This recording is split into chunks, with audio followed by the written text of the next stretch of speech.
ಅಸ್ಸಲಾಮು ಅಲೈಕುಂ.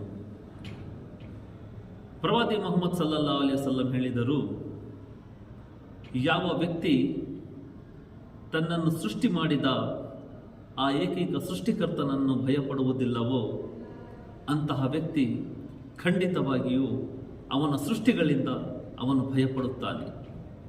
ನೋಡಿ, ರಾತ್ರಿ ನಾಯಿ ಬೊಗಳಿದರೆ ಭಯಪಡುತ್ತಾರೆ, ಗೂಬೆಯನ್ನು ಕಂಡರೆ ಭಯಪಡುತ್ತಾರೆ, ಒಂದು ಬೆಕ್ಕು ಅಡ್ಡ ಹೋದರೆ ಭಯಪಡುತ್ತಾರೆ.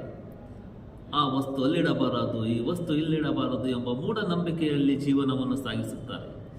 ಇಂತಹ ಮೂಢನಂಬಿಕೆಗಳು ಭಯ ಏಕೆ ಬರುತ್ತೆಂದರೆ, ನಮ್ಮನ್ನು ಸೃಷ್ಟಿ ಮಾಡಿದ ಆ ಸೃಷ್ಟಿಕರ್ತನು ನಮಗೆ ಒಳಿತು ಮತ್ತು ಕೆಡುಕು ಮಾಡುವವನು ಎಂಬ ಒಂದು ಅಚಂಚಲವಾದ ವಿಶ್ವಾಸ ಮನುಷ್ಯನಲ್ಲಿ ಇಲ್ಲದಿದ್ದರೆ ಇಂತಹ ಭಯಗಳು ಬರುತ್ತವೆ.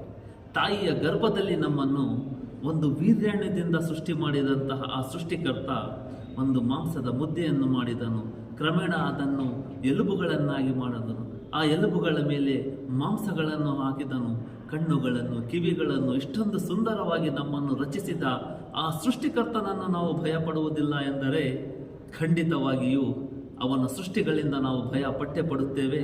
ಆದ್ದರಿಂದ ಬನ್ನಿ, ನಾವೆಲ್ಲರೂ ಆ ಸೃಷ್ಟಿಕರ್ತನನ್ನು ಭಯಪಡೋಣ, ಅವನ ಸೃಷ್ಟಿಗಳನ್ನು ಭಯಪಡದೆ ಜೀವನವನ್ನು ಸಾಗಿಸೋಣ ಎಂದು ಹೇಳಿ ನನ್ನ ಮಾತನ್ನು ಮುಗಿಸುತ್ತೇನೆ. ಅಸ್ಸಲಾಮು ಅಲೈಕುಂ.